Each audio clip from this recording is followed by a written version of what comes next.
Section 3.6. In section 3.6, we're going to talk about curve sketching. So what do we want to do in this section? As the title of the section implies, we would like to be able to sketch the graph of a function. Now all the graphs, by the way, are called curves in our work. Even though it may be a line, it's still a line is a curve. It's a straight curve. Or it could be non-linear curves. So everything that you put on the paper, pretty much, we can call it a curve. Okay, so that's what we would like to do. Now the idea here is to graph these functions, one, as accurately as possible, two, without the use of a graphing calculator, because this is the skill that we are developing in this section.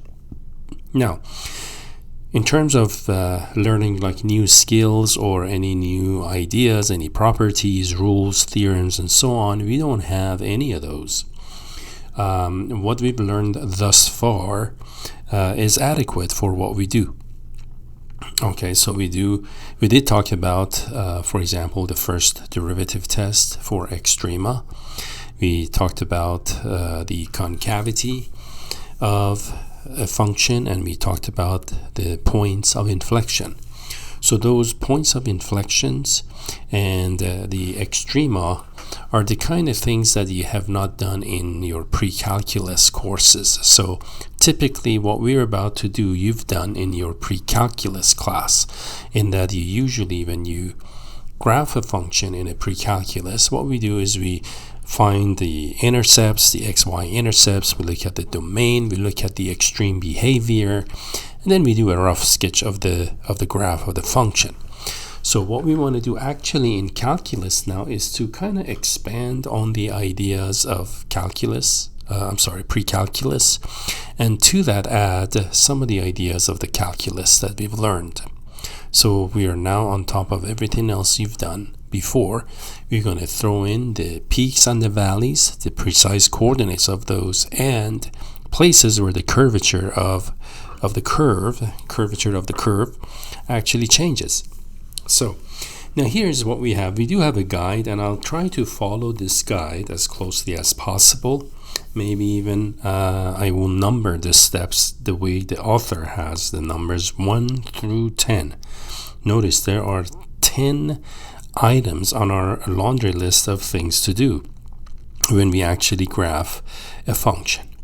Okay, now you probably have read this as I was talking. So the 10 things that we discuss when we sketch the graph of a function. 1, find the domain, xy intercepts, determine whether there's any symmetry. Now, the way we done symmetry in pre-calculus courses is we determine whether the function is odd or even. Okay, so we will test that. And the test for odd or evenness of the function is actually down here. I have it. All right. If you recall, if f of negative x equals negative f of x, the function is odd. If f of negative x equals f of x, then the function will be even. And then we look at the end behavior, right? Number 4, you look at the extreme behaviors. All 4 of these you've done in your pre-calculus class. Even the asymptotes, you've found them in your pre-calculus class. Now the interval where f is increasing or is decreasing. So everything down here now is your calculus. Okay, so that's calc, and everything up to that is, I'm just going to call it pre-calc. Okay, so let's go through and actually do this. We're going to put the wheels in motion, and we're going to follow this using an example. The exercises I've listed, this is the focus, by the way, of this section. You're only going to focus on those exercises. The ones I have circled are the ones I'm hoping we get through. So this is going to be a lengthy lecture, and let me just forewarn, when we do one of these, we use all the prior knowledge, everything that we've learned previous to this course, and augment it or annex it with the things that we've learned in terms of first derivative again and the points of inflection. So let's begin with number 6. And one thing I like to do, by the way, as we go through all those steps 1 through 10 being the final step, I'm going to transform or translate information onto my graph. Okay, now one thing, I'm going to draw this axis. This is f prime. Okay, and this would be like kind of like an x-axis. Okay, but this is my f prime axis. And actually, let me maybe want to move it down a little bit. So I try to again transfer all the information onto my Cartesian coordinate system, but then follow it closely using the sign diagrams of f prime and f double prime. Those are something you have not done in pre-calculus. So let's go through and try to graph this function. Now, first of all, the domain of the function. This is a polynomial function, so I'm going to number these as we go through 1 through 10. First thing, domain. Domain is very important because that's pretty much defines the boundaries of your graph, right? Along the x-axis. The range gives you the bounds along the y-axis. So we determine the domain and range. I know the author didn't mention about the range, but I also want to talk about the range also. Now this is a polynomial function. The domain is from negative infinity to infinity. It means all real numbers. That's it. That was number one. Okay.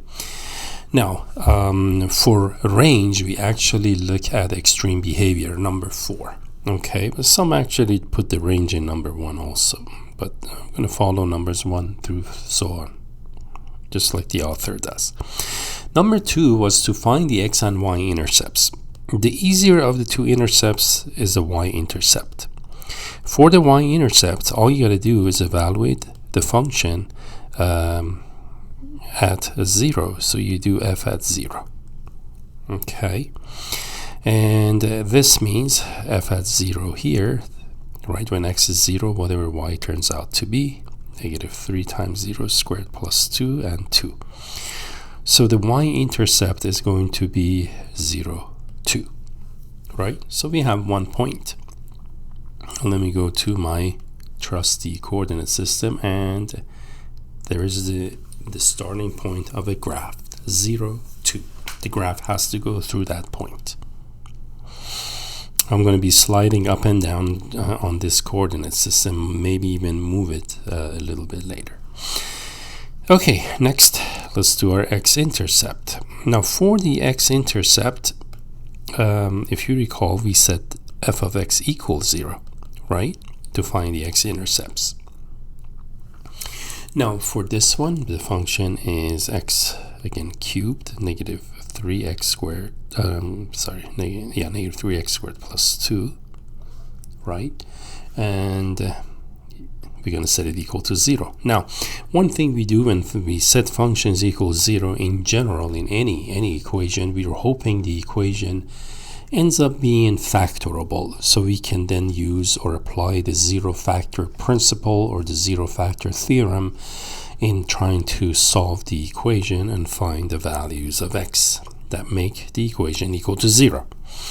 Now, one thing I can see in here is, like, if I use my usual factoring skills, which are very limited, the GCF, factor by grouping if there are 4 terms, difference of 2 squares, sum of 2 cubes, sum of 2 difference of 2 cubes, and so on, or factoring quadratic expressions. Well, the one we're working with fits none of those. So what do we do to find the x-intercepts or the zeros of this function? Well, one thing that you did do again in pre-calculus, not in calculus, but in pre-calculus, was remember the rational zero theorem. The rational zero theorem said if there are rational zeros to this polynomial, then these must be all of the ratio must be in the form of the ratio of p to q, where p is all factors of the constant and q are all factors of the leading coefficient. Okay, so this is again from pre-calculus, and I know it's been a while. So p is going to be plus minus 1, plus minus 2. P, these are again all factors of the constant. Okay, q, factors of the leading coefficient. Well, 1, there's only itself. Now if I take the ratio of p to q, that means I go plus minus, you divide 1 by 1 plus minus 2 by 1, which is 2. And 1 divided by 1 is 1 also. Okay, and we're dividing this by that. That's what I did, p divided by q. So again, if there are rational zeros to this function, then this is what they are. Now what if none of these work? What if none of these work? Then it's too bad. I may have to use a software to approximate zeros. Okay. And I personally stay away from those kind of problems because they just add more difficulty to our work. I mean, this is already a drawn out exercise. As you will see, it will take us about half an hour to graph this. But of course, because I'm explaining it too, that takes longer. So now we're going to go through, and let me just show you this process. What happens next is we just literally guess at the zero of this function, -1. I'm choosing numbers. There we go. I have 4 rational zeros. I could test all 4 of them. So let me try -1. And here's how the synthetic division is going to go now. The coefficient on the polynomial 1x cubed, -3x squared, 0x because the x term is missing, and then 2. Bring down the 1, and then the process begins. -1 times 1 is -1. Add, and then you multiply -1 by -4, you get 4. Add 4 and 0, you get 4. You multiply -1 by 4, and that's going to be -4. You add, you get -2, and this is not 0. We're hoping for 0. If it's not 0, that means -1 is not an x-intercept, or it's not the 0 of a function. So let's try another one. I'm going to do, again, synthetic division by another potential 0. This time I'm going to choose 1. All right, and the process begins. You bring down this 1, right? You bring it down. And then multiply 1 times 1. We get 1. Add -3 and 1, we get -2. Good. And then we do it again. 1 times -2 is -2. We add -2 and 0, we get -2. And multiply 1 by -2, we get -2. And add, we get 0. And there's your aha moment. So it's like, aha. We found the x-intercept. We found 1, 0 of this function. So therefore the x-intercept is going to, one of them is x equal 1. One intercept is 1, 0. Now what about the other one? There are 2 others, right? This is a 3rd degree polynomial. So we could have up to 3 zeros of that polynomial expression. And at this point,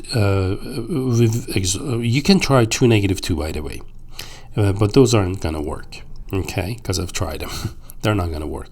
At this point, however, what the last row of the synthetic division table reads is the following. This reads x squared -2x minus 2. And usually once we're down to a quadratic, which is what this is, we simply apply the quadratic formula to this. Okay, so using the quadratic formula, I'm going to solve this. And I'm just applying the quadratic formula now. Okay, so this is going to be, the solution is x equals -b plus or minus square root of b squared minus 4ac. Okay, divided by 2 times a. That's going to be 2 plus or minus the square root of. And then I have 4 plus 8 divided by 2. And what do we get next? Let's see. The radicand is 12, so I can write it as 4 times 3. Square root of 4 is 2, and it's working out nicely. So all said and done, there are 2 other x-intercepts. -1 plus minus root 3. Now this number, square root of 3 is about 1.73. So 1 plus 1.73 is going to be 2.73, and 1 minus 1.73 is going to be -0.73 and 2.73. Okay, now I need the approximation here using a calculator. You know, in our work we seldom use calculators, right? But in this case we will, because I need to find the whereabouts of that point. Okay, so because of that, I need to be able to approximate where it is. Now, let's transfer again these points down to where I had. So our y-intercept again was 0, 2. Our x-intercepts were at 1, 0. 2.73, that's about here, 2.730, and the other one was negative 0.7, which is right about here. Okay, and actually that's fine. I'm thinking about maybe, never mind. I was thinking about changing my tick marks so the graph would be bigger. That's fine. I can always do this. Okay, so when it's time to do that, I will, in fact. Okay, so everybody is good, I hope, so far. So I found those key points. Those are the key points that we got: the x-intercepts, the y-intercepts. So we're just on number 2. Remember, there are 10 steps. So here we go. And let's do part 3 now. In part 3, number 3 here, what we do in number 3 is we check for symmetry. For symmetry, I need to do f of negative x, right? So f of negative x will be negative x cubed, negative 3 times negative of x squared plus 2. And f of negative x ends up being negative x cubed, negative 3x squared plus 2. Okay, so that's what that is. I'm going to put that aside. Now, if the function is even, okay, for even and oddness of the functions, if it's even, then f of negative x should be equal to f of x. Well, it's not. F of x, again, f of x, in this case f of negative x, does not equal to the original function that was x cubed negative 3x squared plus 2, right? The signs here don't work out. See, it's got to be exactly the same, and it's not. So this function is not even. The implication of not being even, that means the graph of the function is not symmetric with respect to the y-axis. Now, what about symmetry with respect to the origin? Let's check out negative f of x, see what negative f of x would look like. So I'm going to multiply f of x times everything for f of x by negative. So this is what negative f of x should look like. Okay, that's negative f of x. Now, compare negative f of x with f of negative x. That means compare this and this one. Do they look the same? Clearly they don't. The last two terms have different signs. So I'm going to say that f of negative x does not equal to negative f of x either. So that didn't work, right?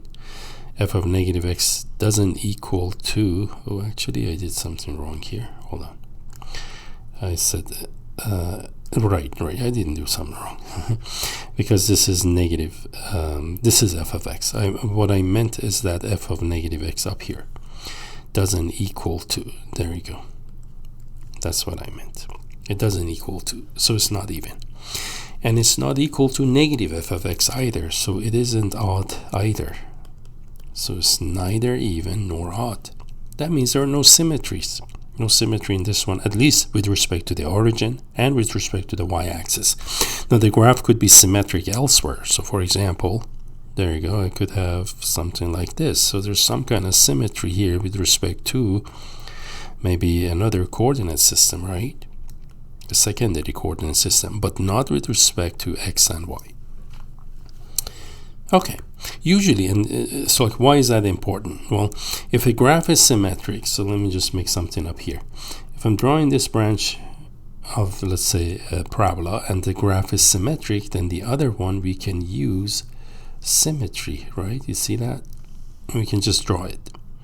That's why it's important to test for symmetries. So it just cuts down in the amount of work necessary to graph these. All right, number 4.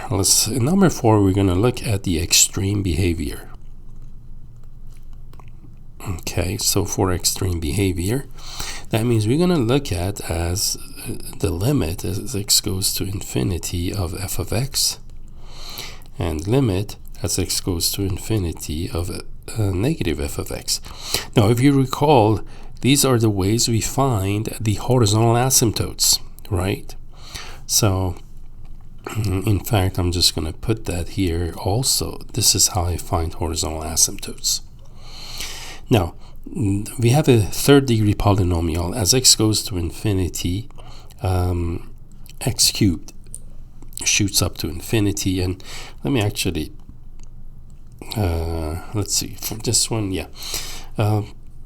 Because x cubed, again, right, so I'm looking at the function. There you go. This is the function. Right, I know the whole thing, but I'm looking at just for x going to infinity or negative infinity, you look at the leading term, x cubed. So as x gets bigger, x cubed gets much bigger, right? So as a result, consequently, that's going to be infinity. Okay, so what that means for us is this: as x goes in this direction, I'm on the graph, it gets very large. Y gets very large. That's what it means. So usually what I do is I kind of do this there. That's what that means on the graph. The limit as x goes to negative infinity of, sorry, not negative f of x, I got my signs backwards, of f of x, this is extreme behavior on the left side.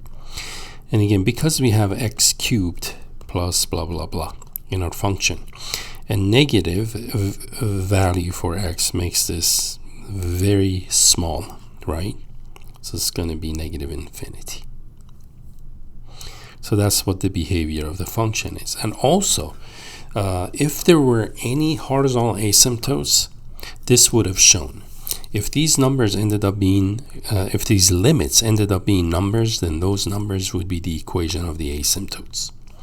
Now, how do I show, by the way, this on the graph? Then there we go. That's how I show the prevalence of infinity or negative infinity on the graph. So, in other words, I would expect for the large and very small values, the function to end up in those positions.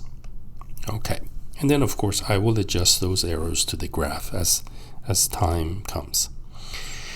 And let me just say that there are no horizontal asymptotes because, again, why are there no horizontal asymptotes? Because these should be numbers like 3, 5, 7, whatever. If they end up being infinity, negative infinity, means there is no horizontal asymptote. Number 5, vertical asymptotes, VA. For vertical asymptotes, we look at the places where the function is undefined. Okay, so this is, I'm going to say f of x is polynomial, therefore no vertical asymptotes. However, that means we cannot find the limit as x goes to a of f of x being plus or minus infinity. We cannot find such a. Okay, that's by definition of vertical asymptote. All right, so we have that one now. So there are no vertical asymptotes of the graph of this function. And usually, remember, polynomial functions are continuous, so there's never a vertical nor horizontal asymptotes for polynomial functions. Unless it's the constant function, then you can say the horizontal asymptote is the function. But anyway. Number 6. In number 6, we're going to look at now increasing, decreasing. Okay, and then let's see. So in order to find over the intervals where the function is increasing or decreasing, I need to find f prime of x. This is where we get into calculus now. F prime turns out to be 3x squared minus 6x. Okay, and then the critical numbers of this are going to be 3x, x minus 2 is set it equal to 0. We get x is 0 or 2. So there are two critical numbers, right? There are two critical numbers here, 0 or 2 for the derivative. This is 0, and then 2 would be right here, right? Those are the critical numbers. Now, let's pick a test point. We're going to pick a test point like -1 here. Plug it into the first derivative. 3 times -1 squared is going to be positive. Positive 3, that is. It's going to be 3. -1 times -6. -1 by 6, -6 and negative of that makes 6. That's going to be 9. So that's going to be a positive. Therefore, there you go. The function is going to be increasing. From -infinity to infinity, it's increasing. Between 0 and 2, so I'm going to choose 1 for my test point. I'm going to try it in my first derivative. That's going to be 3 times 1 squared, -6 times 1. That's 3 minus 6 less than 0. Negative. And beyond that, I'm going to choose, for example, 3, my test point. Plug it into first derivative. 3 times 3 squared, 9 minus 6 times 3. 27 minus 18 is positive. Hopefully you agree with those test points and how I came up with the sign on the first derivative. Now, the implication on the graph, the function is increasing, the function is decreasing, the function is increasing, right?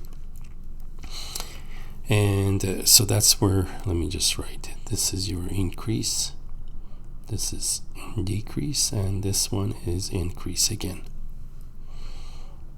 From -infinity to 0. And from 2 to infinity, it's increasing.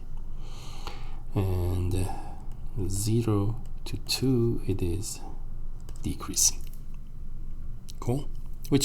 This is what the red arrows portray.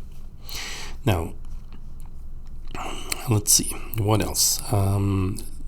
And that's going to lead, this is a good segue into number 7. In number 7, we want to look at the extrema. Is there a local max or a local minimum, right? Relative extremas. Well, there's an L max at 0.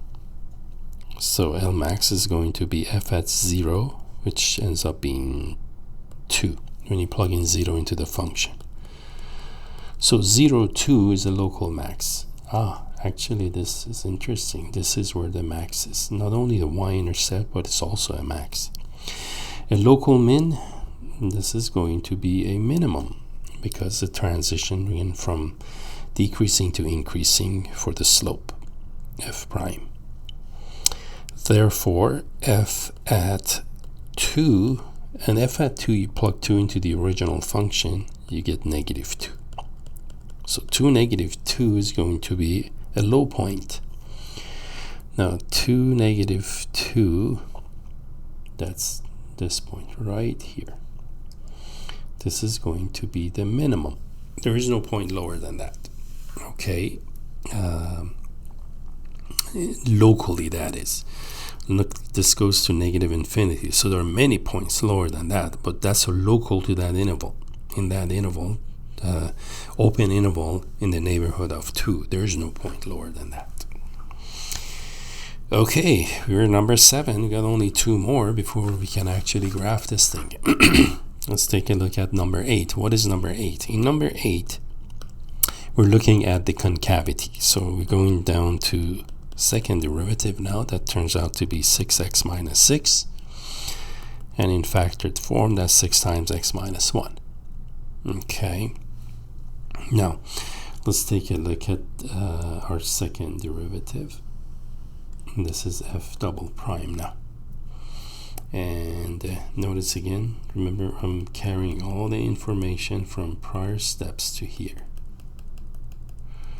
Okay, here's 0. Now, the critical number of 6 times x minus 1, if I set it equal to 0, and there's no place where it's undefined, so that part is out. Okay, so it looks like at x equals 1, we actually have a point of inflection. Okay, and we'll see why. So this would be 1 is, I'm going to project it from up here all the way down. So this is where 1 is. Now, I'm actually going to try a test point below 1, such as 0, right?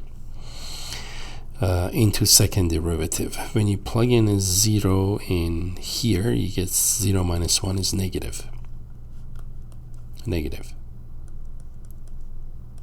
So there you go. That means the graph of the function is going to be concaved down, right? It's going to be concave down like this. Okay. And then we're going to try another test point. This time I'm going to choose, like, 2 would be fine. Okay. And we're testing it in here again. So 6 times 2 minus 1.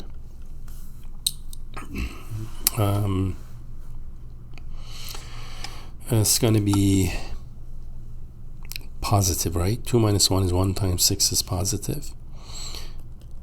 Plus, plus, plus, plus. So that means it's going to be concaved up. And that is why there is a transition in concavity from positive to negative. Therefore, at 1, there is a point of inflection where the concavity changes. True?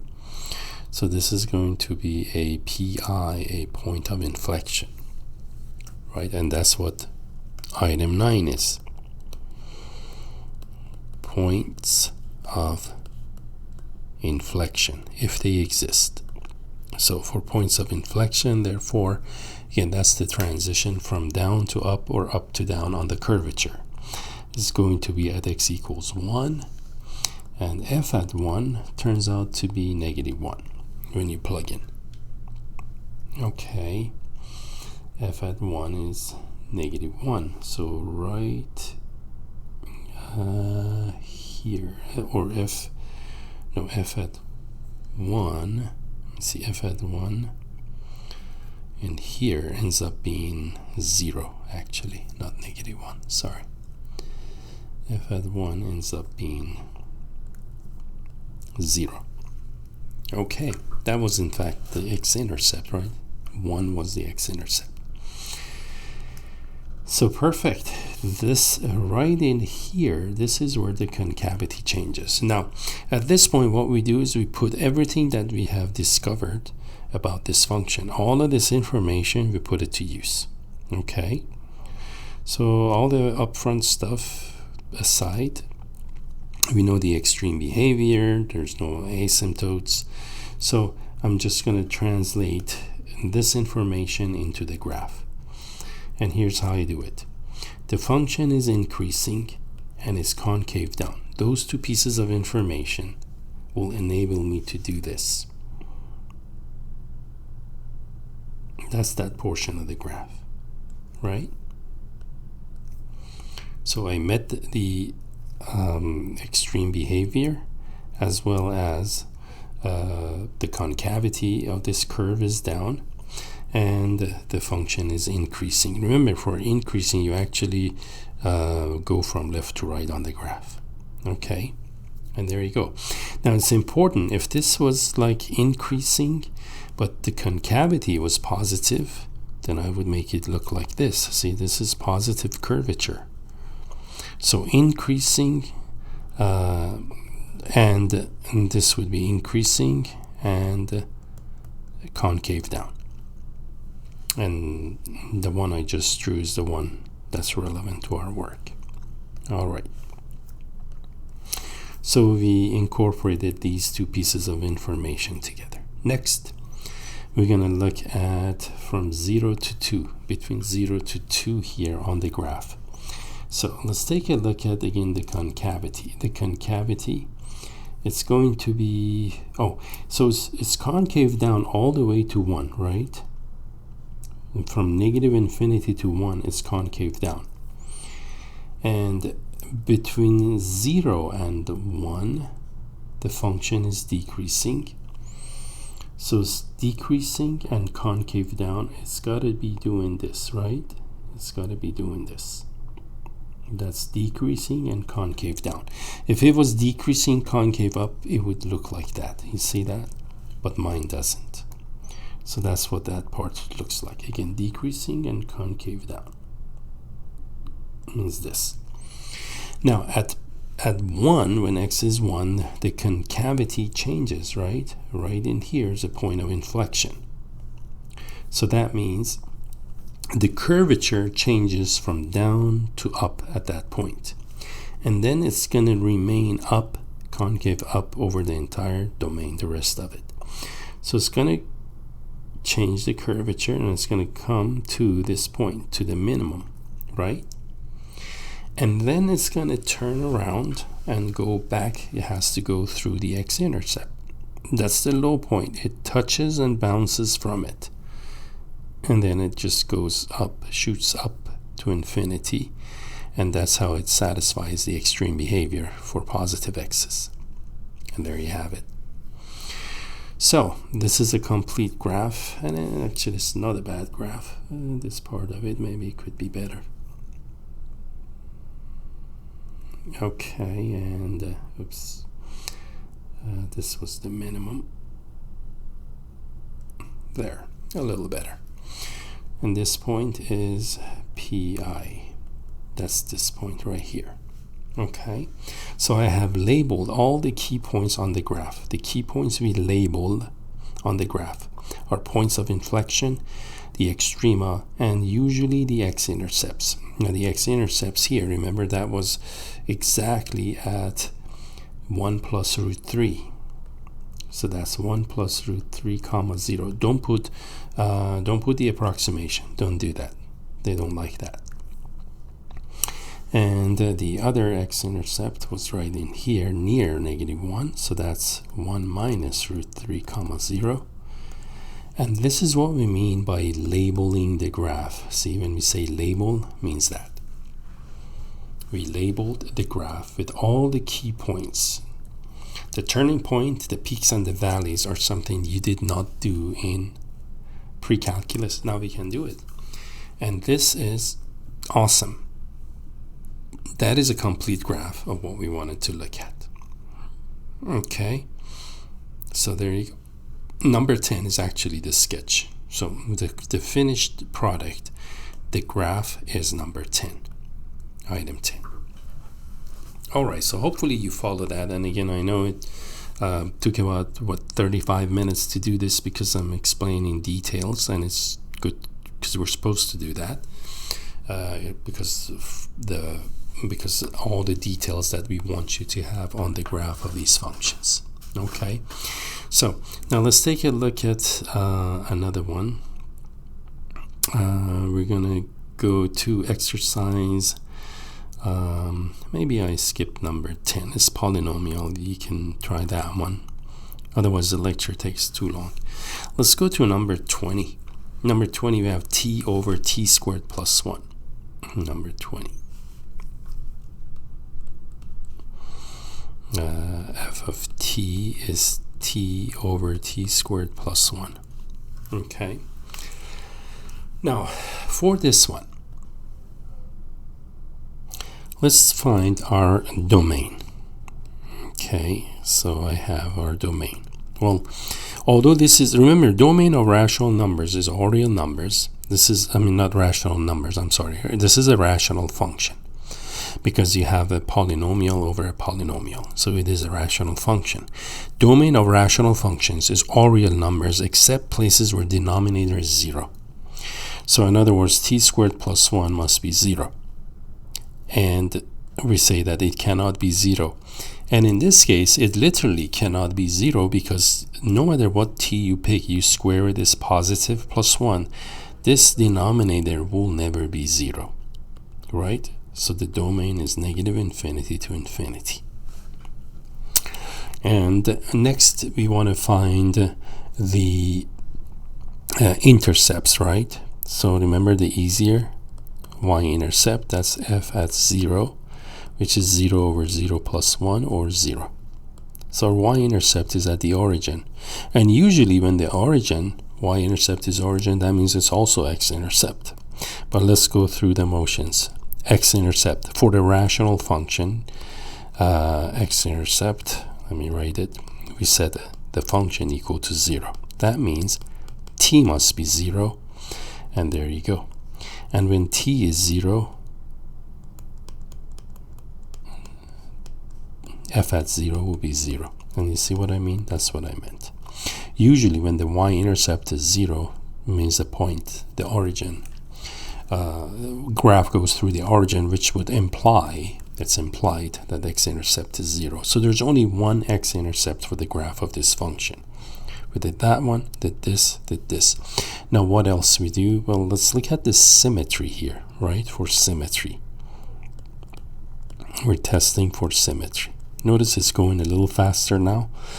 For symmetry, I'm going to do f of negative t. F of negative t would be negative t over negative t squared plus 1. That's going to be negative of t over t squared plus 1.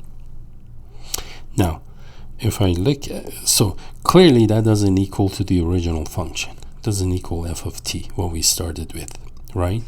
Because now we have an added sign. So that means the function is not even.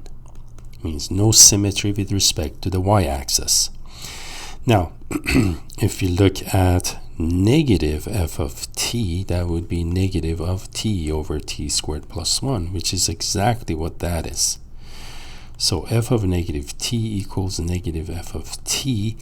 That means this function is odd, and that would imply that it is symmetric with respect to the origin.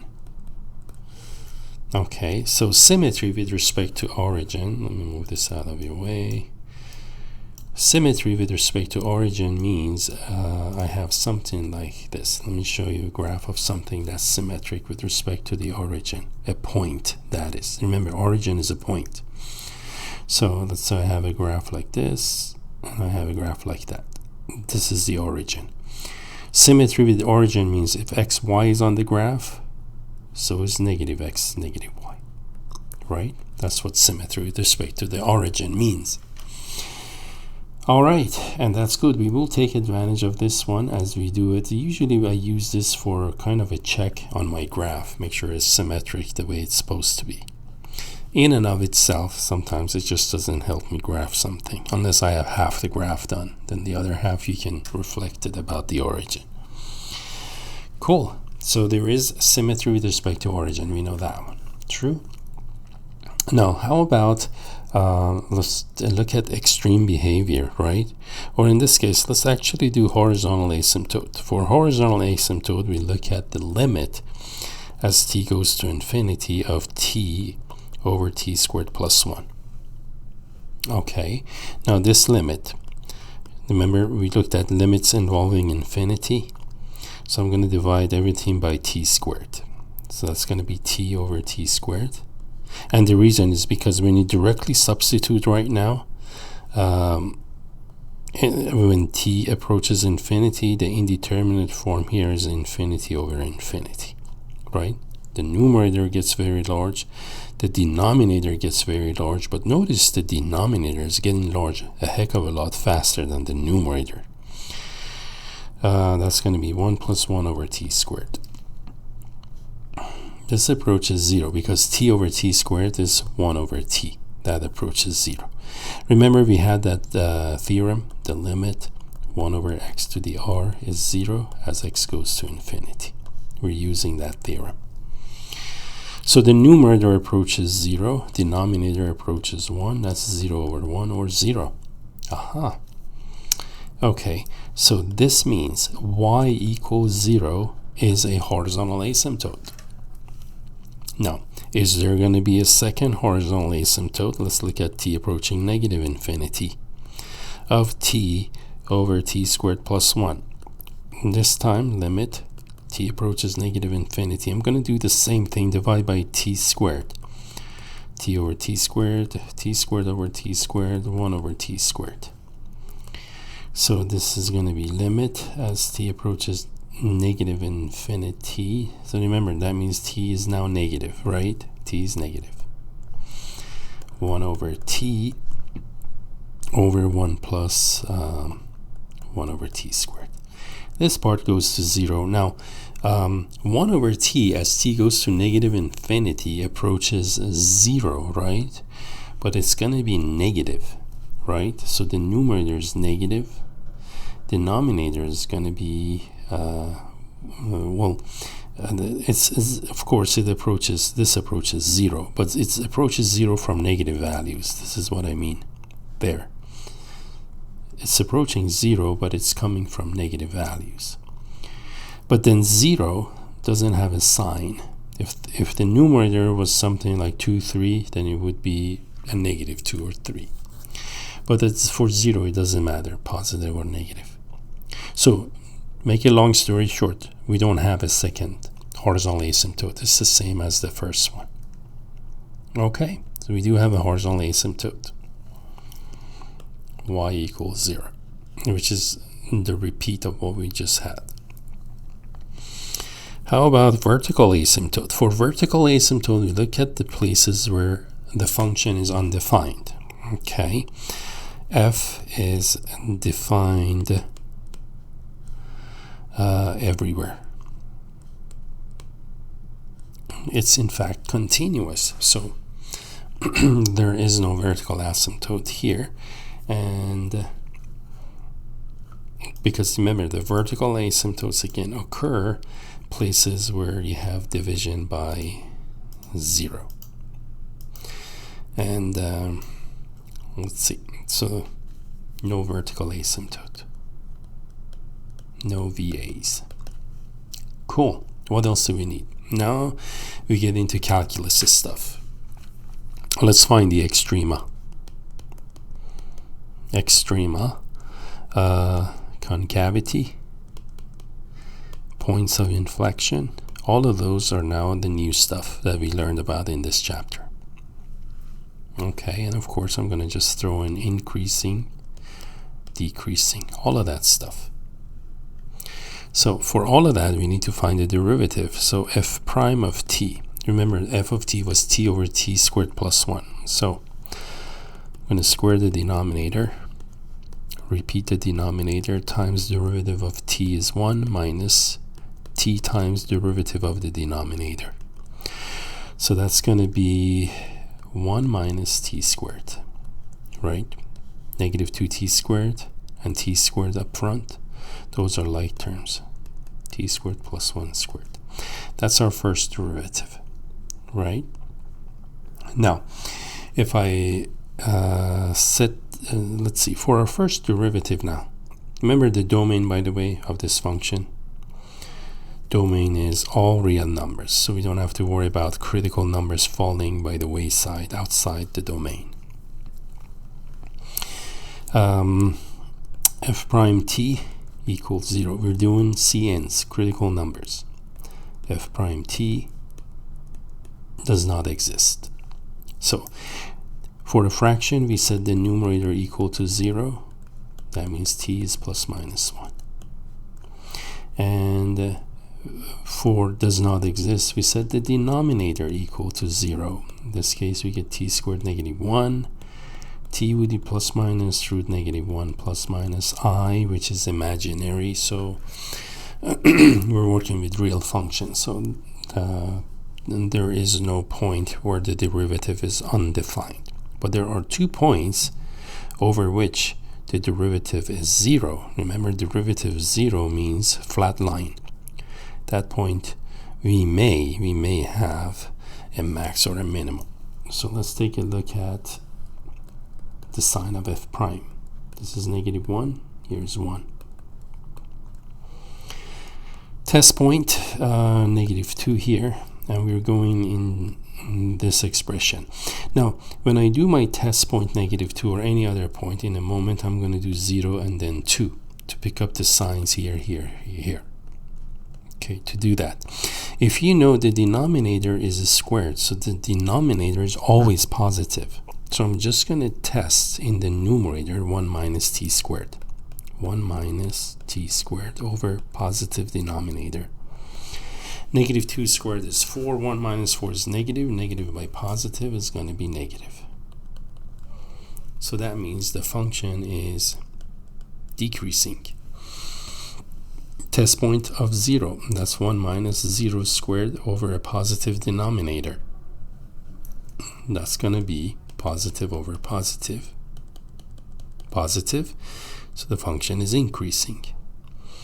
And when I test 2, I get 1 minus 2 squared over a positive denominator. That's again negative over positive, which is negative. The function is decreasing.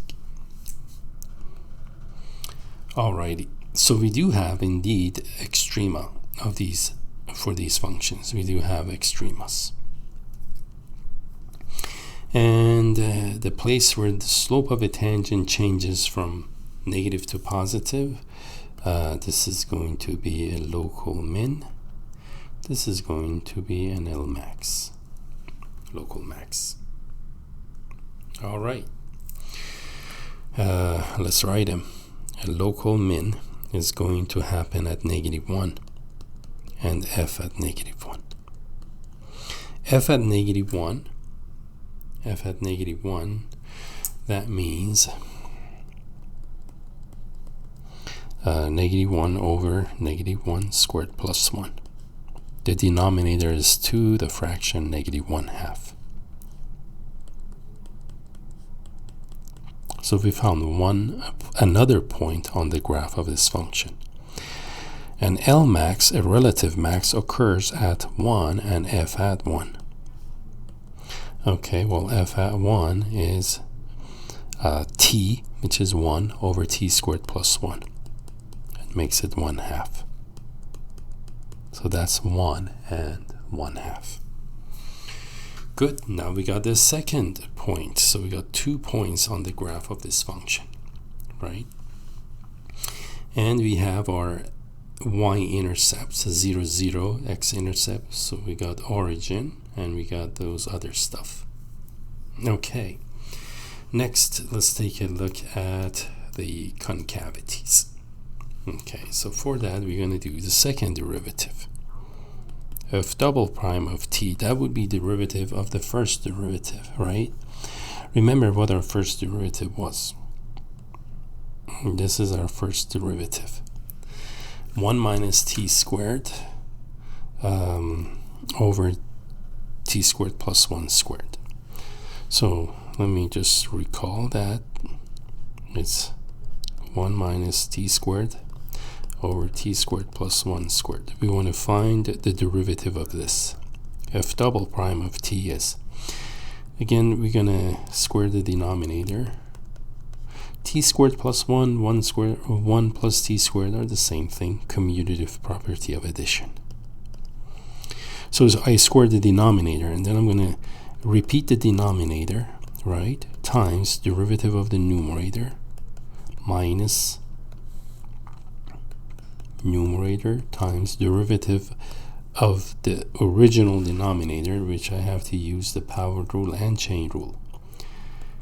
2 times t squared plus 1 times 2t. Okay, and again we get this rather long expression. Let me center my t squared plus 1 squared. That's just for aesthetics, so it looks better. And what else? Now let's see if I can simplify this beast. What can we do? What can we do? Well, good thing I can see common factors for one thing. And this is t squared plus 1 squared. Now, common factors are 2t, 2t, right? And in fact, yeah, that's common. And then, of course, the binomial t squared plus 1, t squared plus 1, right? So let's factor those out. So I'm going to go 2t times t squared plus 1 factored out. What's going to remain from first expression, once I remove that, it's going to be what? Well, I'm going to have a negative, right? It's going to be a negative sign. And I'm going to have one binomial factor. But because of the negative, both of those terms will be negative. So I get negative of t squared minus 1. And in this second expression, when I remove 2t and the binomial, I'm going to have negative 2 times the binomial, which is negative 2 plus 2t squared. Hopefully I did that right. If not, I'm sure you let me know. Okay, so I've got that. That makes sense. Okay, now let's see. One of the t squared plus 1s from the top, oh, and this in the bottom was 4, not squared. Right, I squared the squared is 4th power. Got to be careful here. 4. One of the binomials, however, crosses out. So when said and done, the denominator is going to be t squared plus 1 cubed. The numerator, I still have 2t. Now within parentheses, negative t squared plus 2t squared is t squared. Negative 2 minus 1 is negative 3. Okay, and there we have it. So that's what the derivative is. Looks good. Now again, the denominator cannot be 0. We're looking at critical numbers here. F double prime t doesn't exist.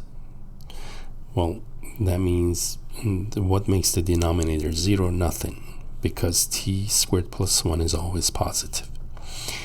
And then double prime, f double prime t, set it equal to 0, so that means 2t, t squared minus 3 equals 0, so we'll pick up t is 0 or plus minus root 3, right? We pick up more critical numbers this way. And now we can do our second derivative here, right?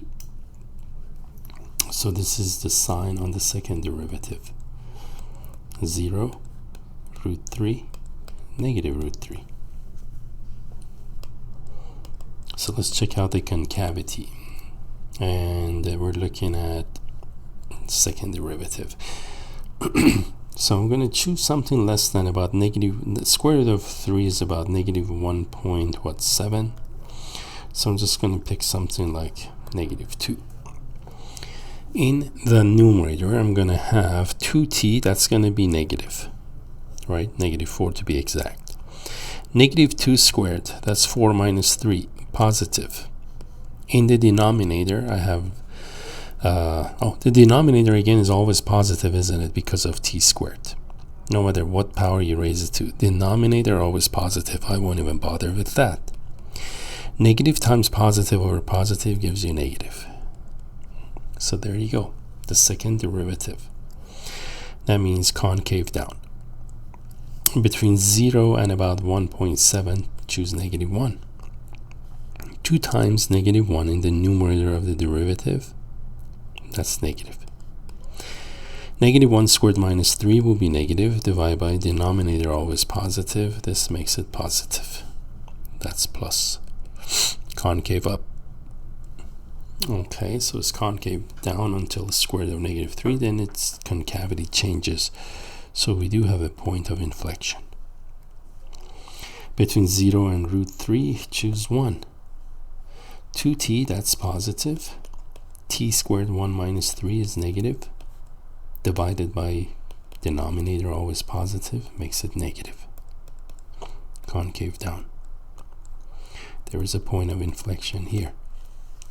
And all of these, by the way, critical numbers are in the domain. Remember, domain was all real numbers in this exercise. So I don't have to worry about excluding them. And let's do something beyond root 3, such as, I don't know, 4. How about that? You can pick 2 if you like. If I pick 4, 2t, that's positive. T squared minus 3, I'm looking at the second derivative. 4 squared, 16 minus 3, that's going to be positive over an always positive denominator, makes the second derivative positive, concave up. Another point of inflection. Wow, interesting. So this one has several ups and downs, right? Okay. And now that I've got my sign chart, I'm going to erase these so it's not too much clutter. All right, we're good. What else do I need? I've got all the important stuff in there, right? I just need to move this out of the way. And I'm going to copy my coordinate system. So let me pause for a moment. All right. Now I'm going to transform all the information we've collected so far onto this graph. Remember, symmetric with respect to the origin. Domain, negative infinity, infinity. Okay, the y-intercept 0, 0. And we had no vertical asymptote. The function was odd. And we did have a horizontal asymptote, y equals 0. And of course the derivatives and all that, I'll transpose those in a moment, or transfer them in a moment. Let's begin with horizontal asymptote. So the x-axis, y equals 0. It's going to be a dotted axis, right? Now this is horizontal asymptote. What it means is this: the graph can go crazy here, but for large values it has to approach it, either approach it this way, or this way. Same thing with this one. It can go crazy here, but it has to behave at the end. Okay. And so here's what I need to do. As x goes to becomes very large, look at the function. The function, let me write it. The function was t over t squared plus 1, right?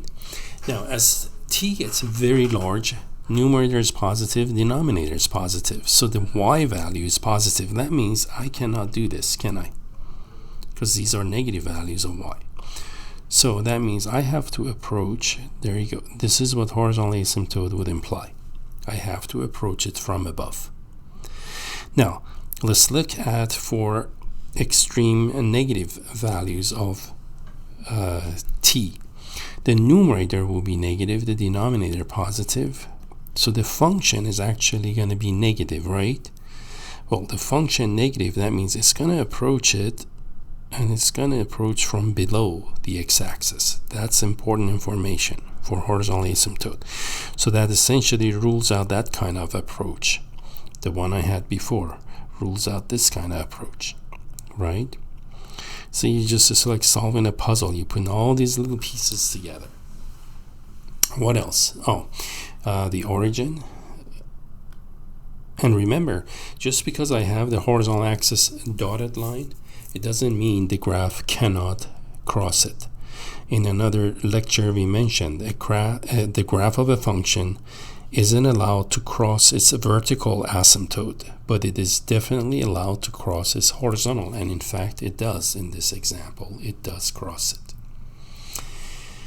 Okay, let's put all the local extrema. The local extremas are in here, right? We have max at 1 and 1/2, minimum at -1 and -1/2.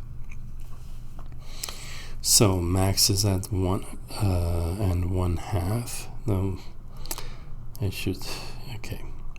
That's going to be the max, and the minimum is here, right? Maybe I should scale this to a bigger value. This is what I mean by scaling it, so so it looks better.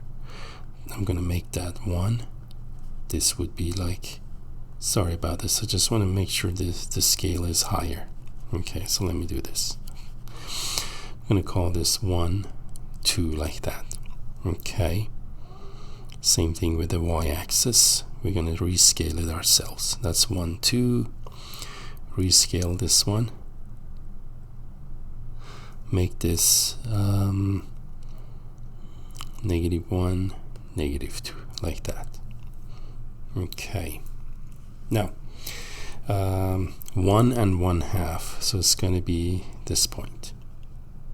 That's going to be a local max, right? An L max. Local min was -1 and 1/2. Now it's going to be this point. Try not to look at these. Okay. And what else? Let's see. 1 and 1/2. Okay.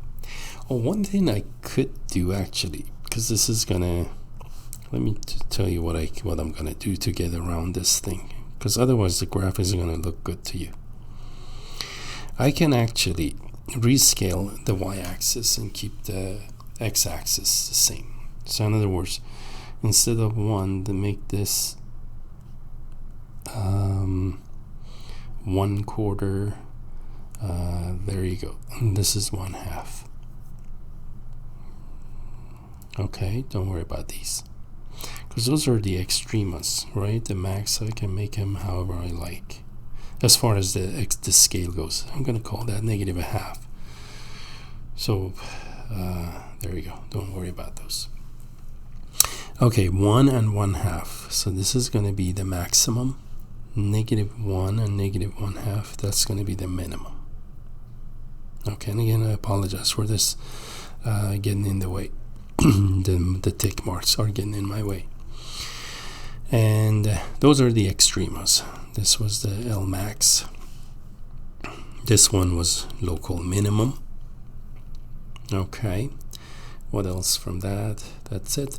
Oh, the function is decreasing, increasing, decreasing, right? Now, increasing, decreasing, increasing. Okay. So the function is, oh, and also now we need our points of inflection here. At the square root of -3, that's right in here. There's the point of inflection, and at square root of 3 is right in here. Okay, so that means I need to evaluate f at √3. F at √3 ends up being t over t squared plus 1. That's √3 over 4. F at -√3 is going to be -√3 over -√3 squared plus 1, or -√3 over 4. Okay.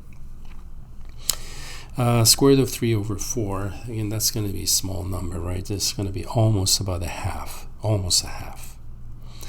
Okay, and let's see. Let me just to make sure I get a better number for you. Square root of 3 divided by 4 is about 0.43. It's about 0.43. Okay, because a half was the maximum, and that's how I knew. So, right in here, that's actually the point of inflection there, and there's going to be a point of inflection over here. -1.3, and 0.4 is about here. Oh boy.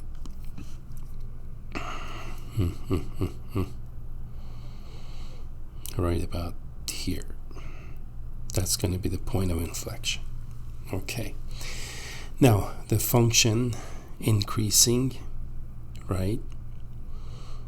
Increasing between -1 and 1. So that means between -1 and 1 increasing. So I'm going to make this go like this, like so. And it's going to go through 0, 0. and the curvature actually changed, right? It's concave up and then down, first up then down, and then concave down. The concavity here changed there. So concave down, but the concavity there changed. It's going to go like that. This is point of inflection, and here's the other point of inflection. And there we have it, and that's going to be the graph of this function. Okay. And this is negative 1/2. All right. And there you go. The function, again, is symmetric with respect to the origin here. So, and that kind of looks like a symmetric function. The numbers didn't come out too good with this one, but nevertheless we made it work. Okay, and there you go. We are done with the graph of this exercise. Again, these exercises do take long because we are looking at so much information. So much information goes into putting one of these together, but that's just the nature of this beast. And we are done with which one? This was exercise number 20. Okay, number 20 is the one we just did. Now let's take a look at one last one here, number 24. X root 9 minus x squared. And again, I'm going to go a little faster on that one. Okay. In exercise number 24. Okay. We have f of x is equal to x root 9 minus x squared. First of all, the domain of this function, the radicand must be positive. 9 minus x squared has to be at least 0, which means 3 minus x. 3 plus x must be at least 0. There are two numbers that will make each factor 0 here. A test point of 0 makes this 0. So you get 9, that's positive. Then you get negative, then you get negative here, right? So the only acceptable value is here. The domain is from negative 3 to 3. Outside of that, the radicand becomes negative.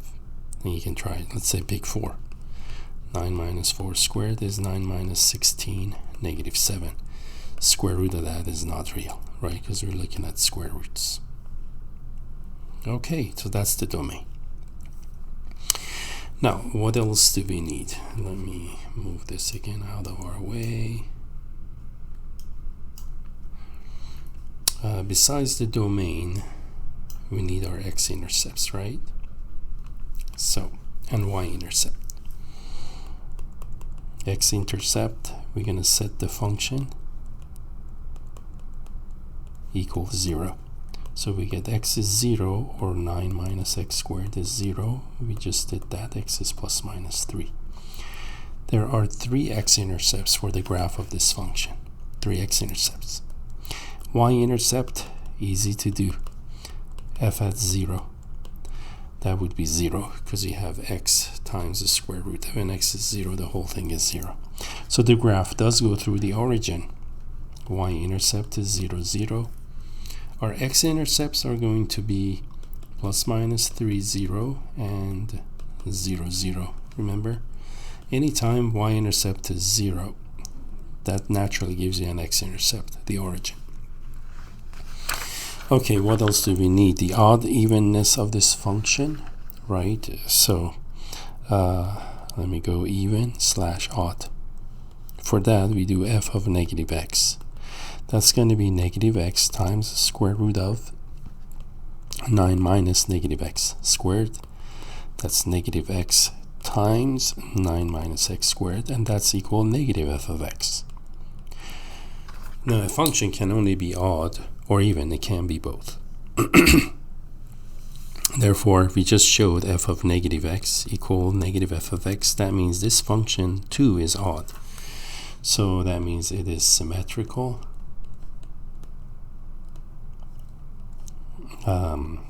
with respect to the origin.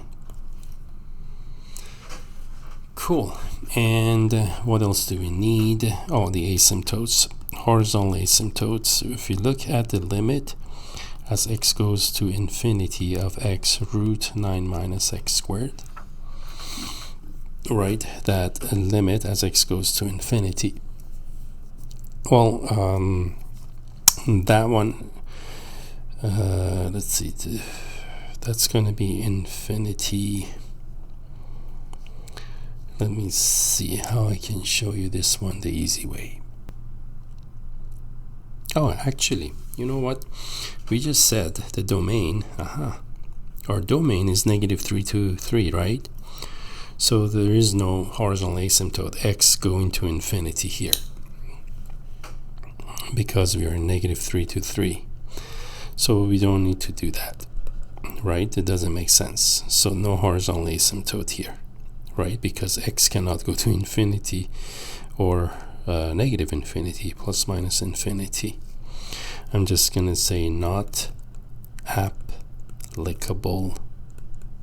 That means there is no horizontal asymptote here, because x, again, is bounded between 3 and negative 3.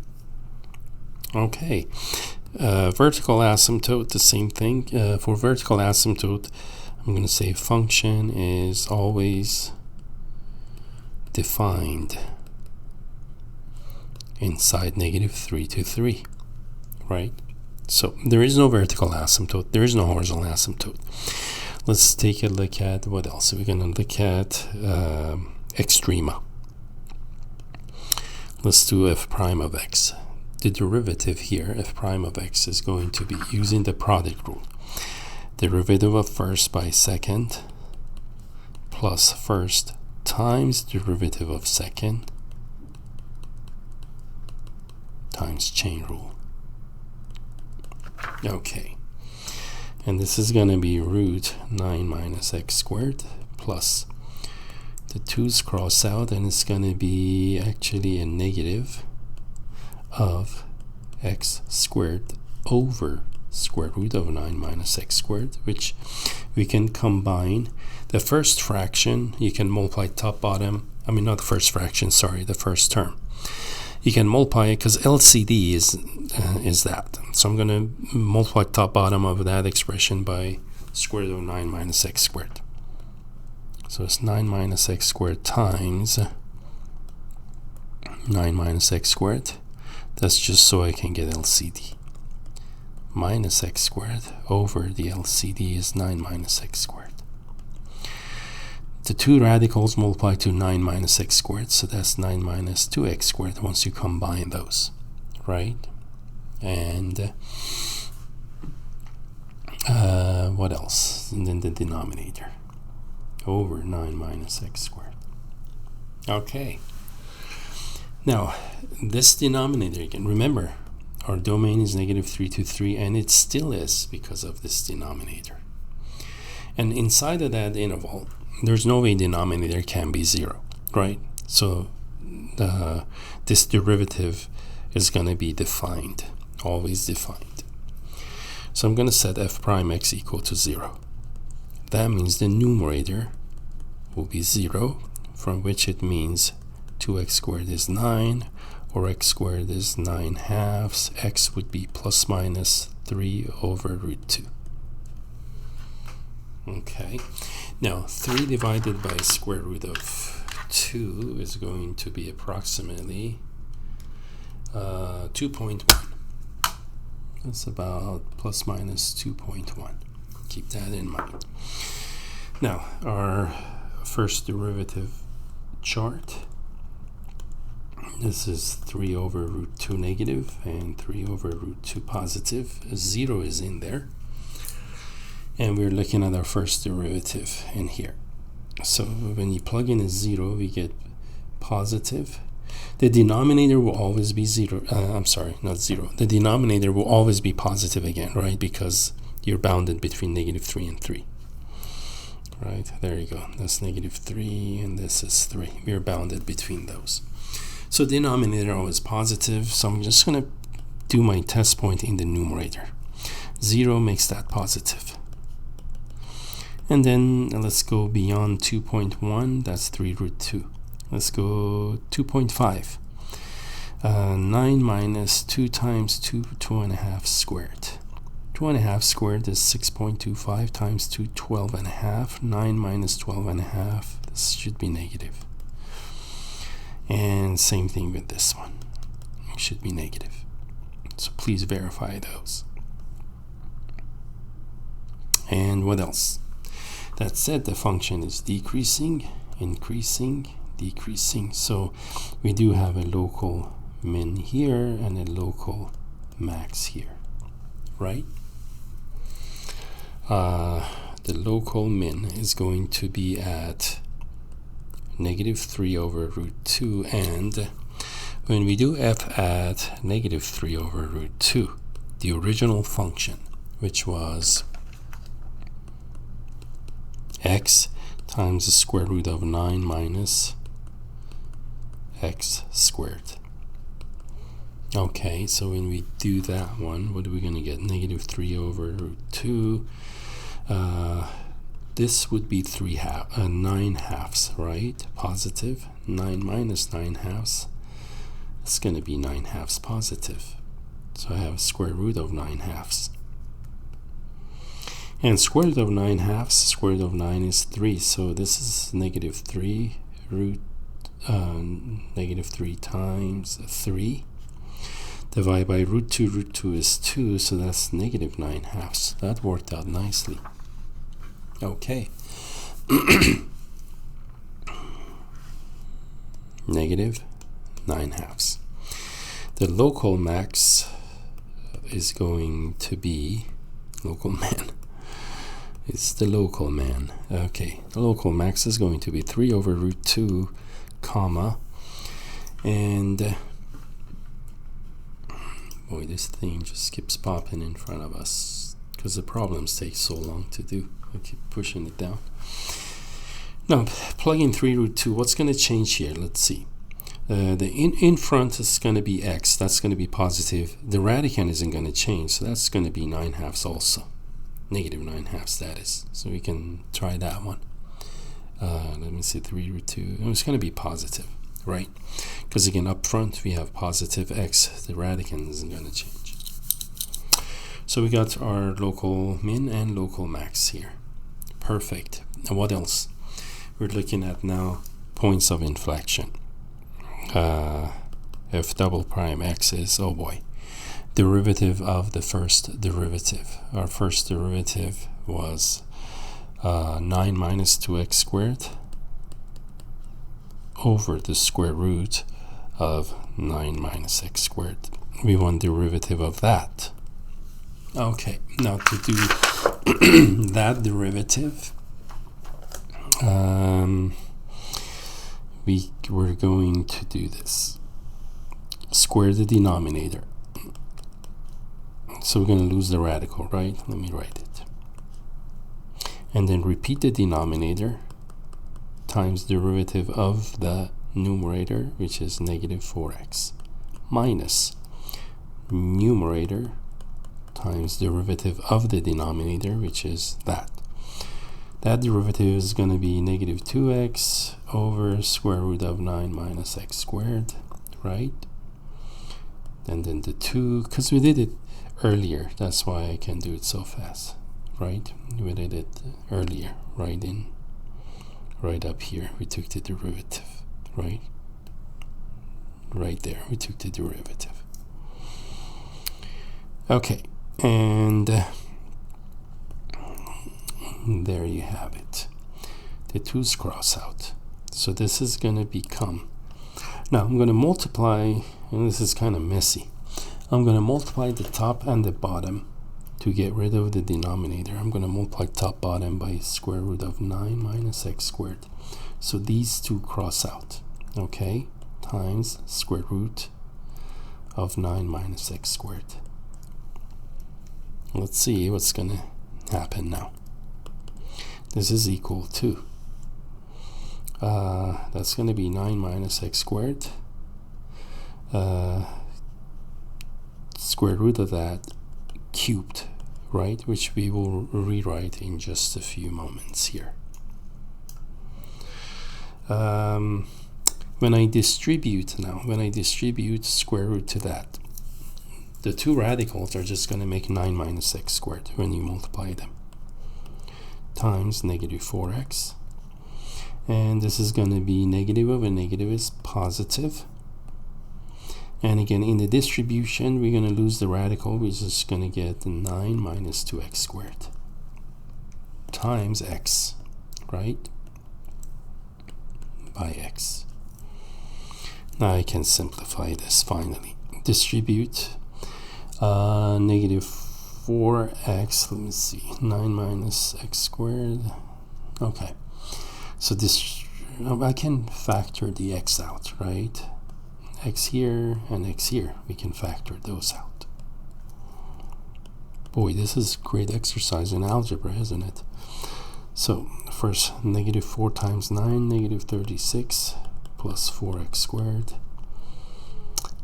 plus 9 minus 2x squared, all over 9 minus x squared to 3/2.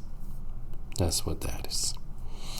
This is going to equal to, now 4x squared minus 2x squared, this is going to be x times 2x squared. And then negative 36 plus 9 is negative 27. Please check my work, and if it's not correct, email me.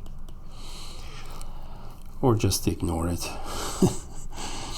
Okay, and there you go, that's our derivative. The second derivative, that is. Now, remember this denominator, there's no way denominator will be 0 because we are still within negative 3 to 3, right? So the only critical numbers here, if double prime equals 0, means x 2x squared minus 27 equals 0. So we get x is 0, or x squared is 27/2, which means x is square root of 27/2, plus minus. Sorry, let me make that right. Okay, now 27 can be simplified. This one, let's say 27 is 3 times 9. Yeah, we can 54. Yeah, we can rationalize this. Top bottom by root 2. It's going to be plus minus. Here's 2 on the bottom. In the numerator, 2 times 27 is 54, right? Square root of 54, that's going to be 9 times 6. 3 root 6, right? Okay. So please check that one. I think that's what that turns out to be. And those are et and x 0, of course. Now let's see. In the open interval from negative 3 to 3, 3 root 6. Let's see what these numbers turn out to be. They may be outside the interval. Square root of 6 times 3 divided by 2 is indeed 3.7. They're not in the interval, so we cannot have them. These critical numbers do not count. The only critical number inside the open interval from negative 3 to 3, remember, for derivatives we look at open intervals. Okay, 0 is the only critical number here for the second derivative. So here's f double prime 0. And we go into the second derivative. Pick a test point above, between 0 and 3, for example. I'm going to choose 1. The numerator is positive 1. It's 1 times. 2 times 1 squared is 2 minus 27, less than 0. The denominator will always be positive, right? So we go negative by positive, and that's going to be negative. Concave downward.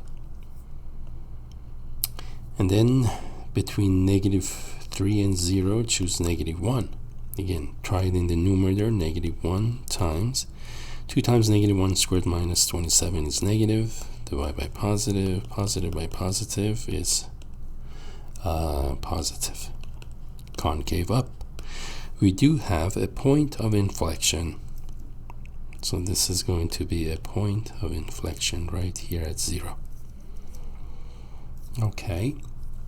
And remember, 0, 0 was the origin x, y intercept. So the origin is a point of inflection in this case. And we are almost done with this. We can now put it together. So when I graph this thing, here's x, there's y. 0, 0 is a point of inflection. Now, we said our derivative was increasing, right? From -infinity to -3√2, which is about 2.1. Okay, and at that point, the function is at -9/2. Okay, so from -3 to here, it's going to come up, and then it's going to go concave up, goes through the origin. That's where the concavity changes, and it goes back to 3. There you go. That's what the graph's going to look like, right? Again, this was right in here. This is a local min. This is a local max. So I just copied all the information again from the derivative in there. This point was, this is -9/2. This is 9/2. Right in here, that was about what, it was 2.1, 3/√2. And this is -3/√2. And we have again marked all the key points on the graph of this function. Concave down,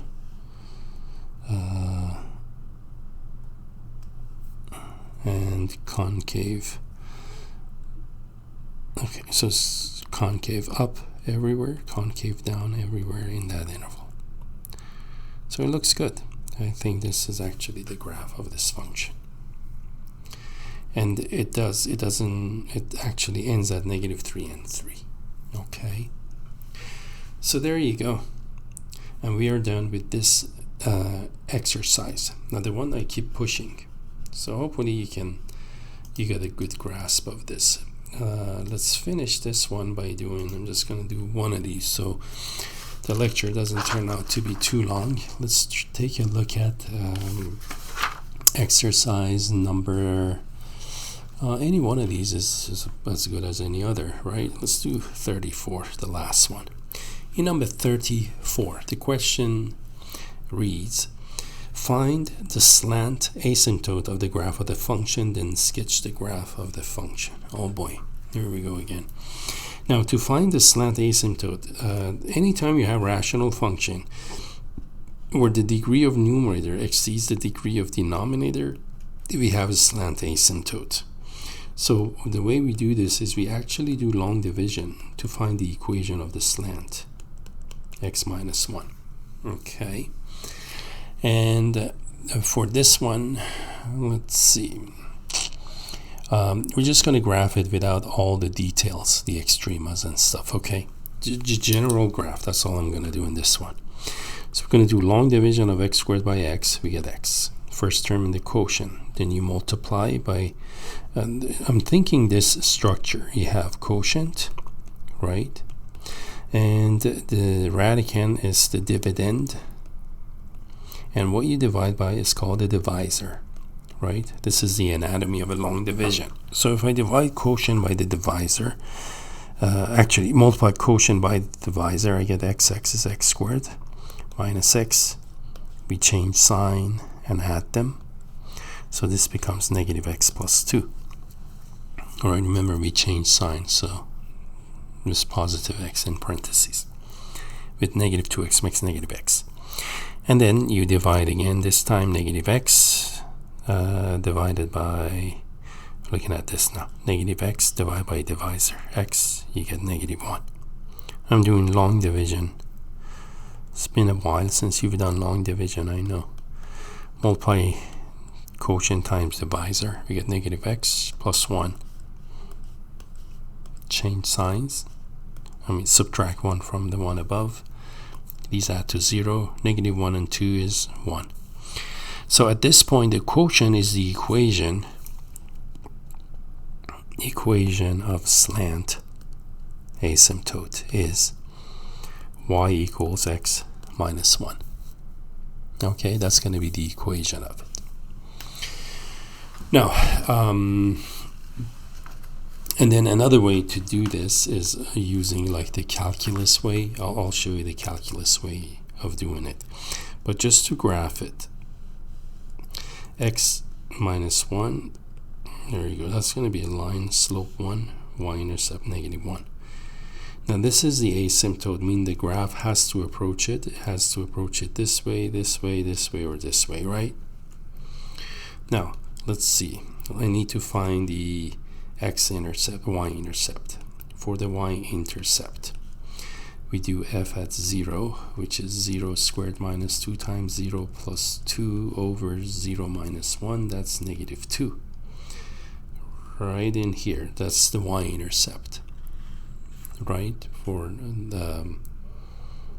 this one. And is there a vertical asymptote in this one?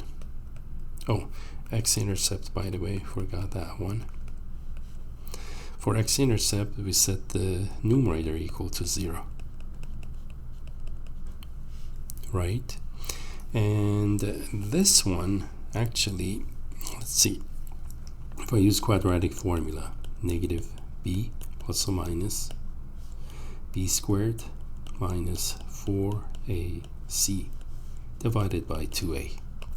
That's 2 plus or minus square root of 4 minus 4 minus 8 is negative 4 over 2, less than 0. So the roots are imaginary, meaning there are no x-intercept in this one. Good. So for example, the graph cannot do this, right? It cannot do that. It has to approach the asymptote for extreme values. There's no x-intercept in here, right? So for example, again, there's no way I can do something like this. Now, what about the a vertical asymptote? You have divided by x minus 1, the function. So the vertical asymptote is actually x minus 1 equals 0, where the function is undefined, and that happens at x equals 1. The equation of the vertical asymptote is this. It's going to be this, x equals 1. And again, by definition of vertical asymptote, the graph has to approach this as the limit of function approaches 1. So I think we are good to go. Now, just to graph it without any calculus, actually, I can say, okay, well, this function is going to do this. It's going to come cross, go back down in order to approach the asymptote. It has to do that. There's no other way. And then it cannot do this. It cannot do this because it creates an x-intercept. So this option is ruled out. It cannot do this because that creates another x-intercept and it doesn't have an x-intercept. So has to approach here, has to approach there. The only way is to come and do this, right? And there we have it. This will be the graph of this function. Now, the extrema of the function, right? We can do first derivative, second derivative, and all that stuff, right? Let's see. Let me make sure. Yeah, that's good enough. I really don't want to spend too much time on that because we've been spending enough time. We just want to find the slant asymptotes, and we did. Oh, now let's see. And that's it. That's probably good enough. That's all we want to do in this segment. Let me think here one moment. Okay, yeah, that's good enough. So as long as we focus on the earlier ones, that's good. Don't worry about the very last one we did. And I think with that, we are done with this section. We spent a lot of time on this. But again, usually curve sketching takes really a long time because the way we do it. Because now you want every little detail about this function. And with that, we are done with this long lecture.